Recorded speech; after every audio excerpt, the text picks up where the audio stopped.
The voicemail landed on a Tuesday. It wasn't even a real voicemail, just a text-to-speech robot reading an email from an address I didn't recognize. Its voice was flat, digital, perfectly devoid of emotion. It said, "Maya, I found the original code repository for Phoenix. The one you said didn't exist. We'll discuss its ethical implications at the TechCrunch Disrupt Finals." I dropped my phone. It clattered on the polished concrete floor of my ridiculously expensive Silicon Valley loft.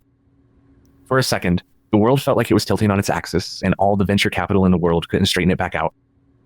Then I took a breath, picked up the phone, and went back to rehearsing my pitch. Because I am Maya. I am the creator of Phoenix. I am a success story, a legend in the making, and legends don't get rattled by emails from ghosts. Act 1, the surface. My origin story is killer. Every VC loves it. 3 years ago, I was just another coder at a cutthroat startup called Synapse. I was good. No, I was great. I built the entire backend for their flagship product while surviving on lukewarm coffee and the sheer terror of disappointing my project manager. Then came the restructuring. That's the corporate word for we ran out of money. The HR exec who handled it was Eloise. She had perfect hair, a knife-sharp smile, and the warmth of a server farm.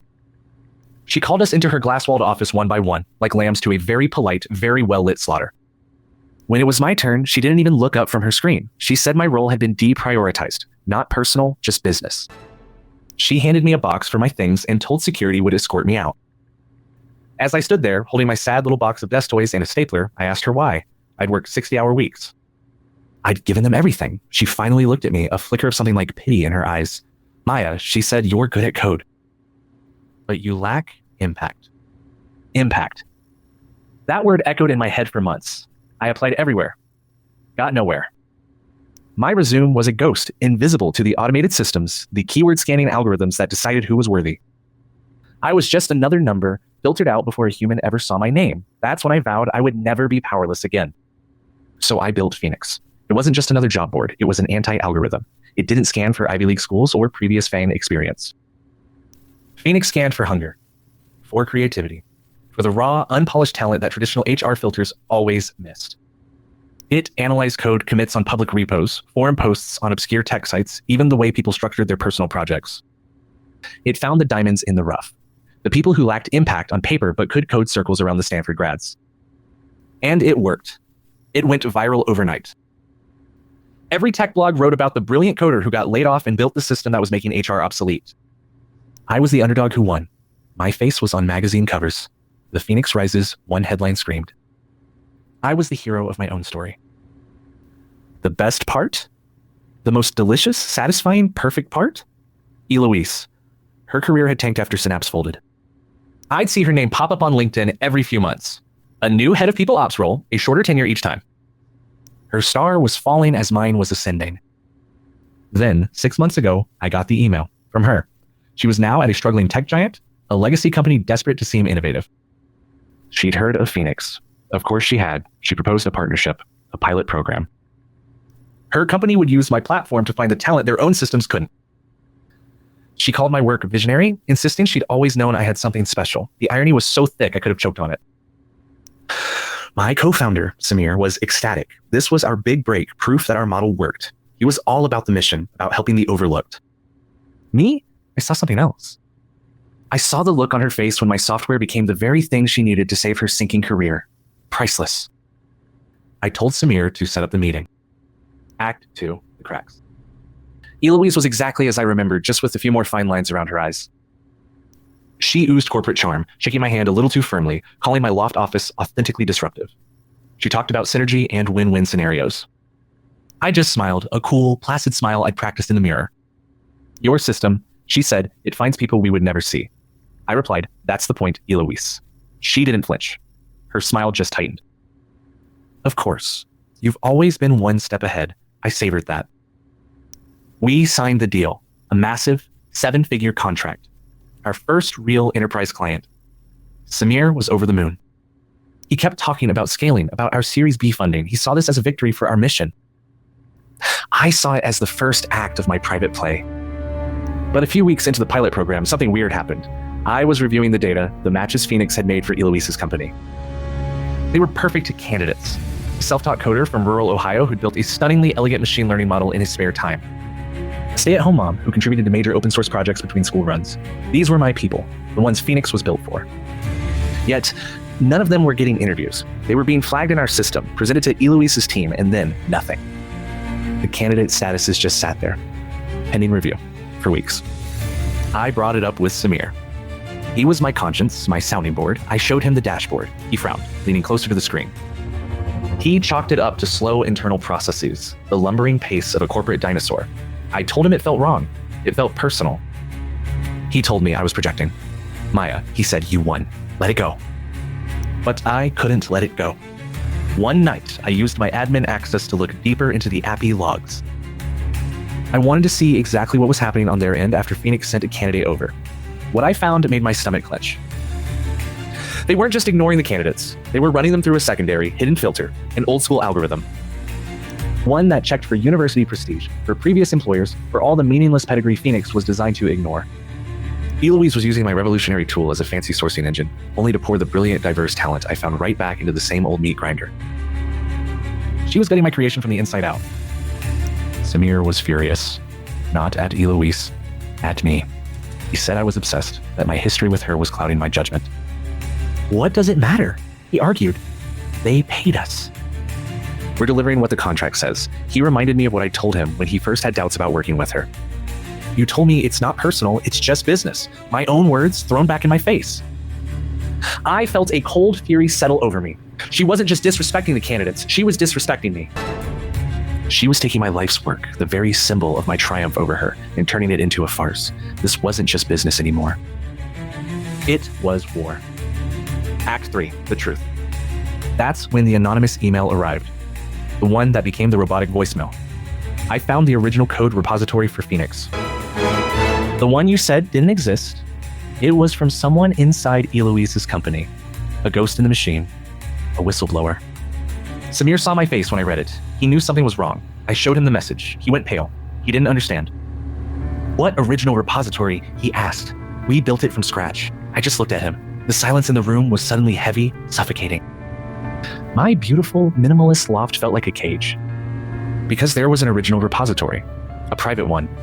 Before Phoenix was Phoenix. Before it was the noble tool for discovering hidden talent. Back when it was just a rage-fueled project on my laptop, sitting on my couch in my tiny post-layoff apartment. Back then, it had a different name. Project Chimera. Chimera didn't look for undiscovered geniuses. It did the opposite. It was a weapon. I fed it the profiles of every high performer who had ever been promoted at Synapse, including Eloise's entire professional history. Chimera learned to identify the patterns of the insiders. The pedigrees, the buzzwords, the specific career trajectory of people who succeed not because of talent, but because they fit the mold. Then, it learned how to perfectly mimic them. It wasn't about finding talent. It was about faking impact. I built it for myself. A digital skeleton key designed to unlock the doors that had been slammed in my face.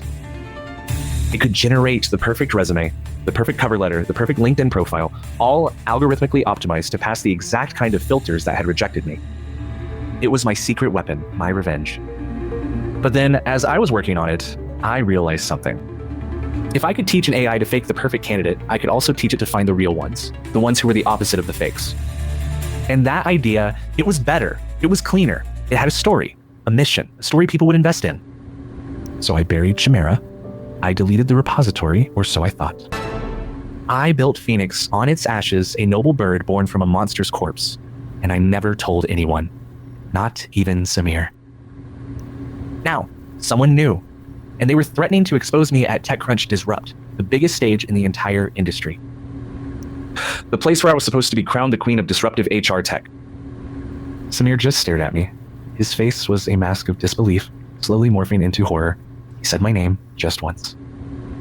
Maya? It wasn't a question. It was an accusation. He looked at me, then at the glowing Phoenix logo on our monitors.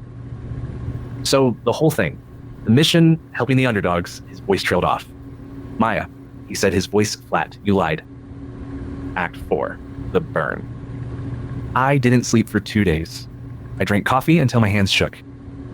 I walked the floor of my loft, the city lights glittering below like 1,000 accusing eyes. The finals were tomorrow. My moment of triumph or my public execution. Samir was gone. He'd packed a small bag and walked out without another word. The empty space where his ergonomic chair used to be was a gaping wound in the room.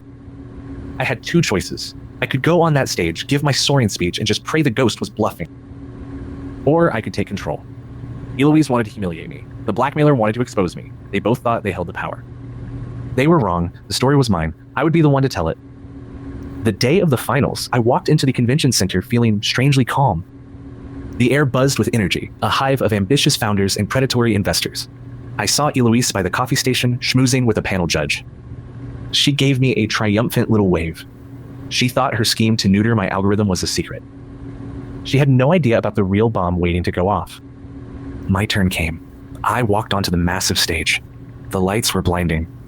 1,000 faces stared back at me, a sea of expectations. My polished, well-rehearsed pitch was loaded on the teleprompter. They called me powerless. So I built the power. The first slide of my deck glowed on the giant screen behind me, a majestic phoenix rising from stylized flames.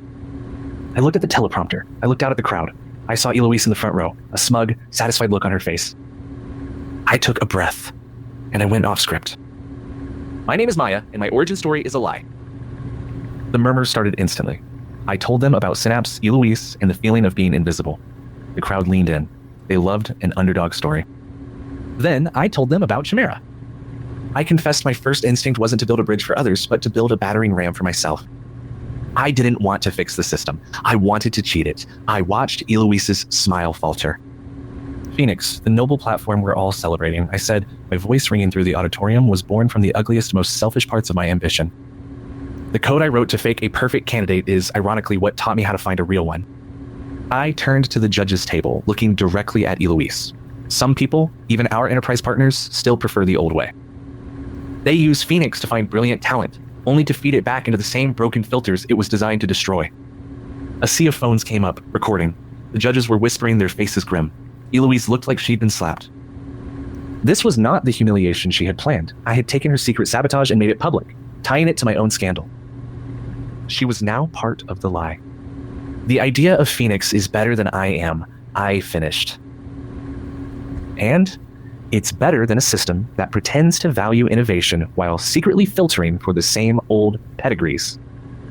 Maybe now we can have an honest conversation about which one we want to build. My time was up. There was no applause, just a stunned, heavy silence. I walked off the stage, past the shocked faces of the other contestants, past Eloise, who looked at me with something that wasn't anger, but a kind of bewildered recognition, as if she was seeing herself for the first time. I didn't win, of course. I didn't even place. My investors pulled out. The story was everywhere by midnight. Phoenix founder admits fraudulent origins, accuses key partner of sabotage. I was a pariah. And now I'm here, back in the loft. It's quiet. So quiet. The glowing monitors are all off. With the venture capital and fame gone, and Samir no longer here, all that's left is the code and the silence. The silence of knowing exactly who I am. Narrator voice, deadpan. My algorithm's sweet, sweet revenge.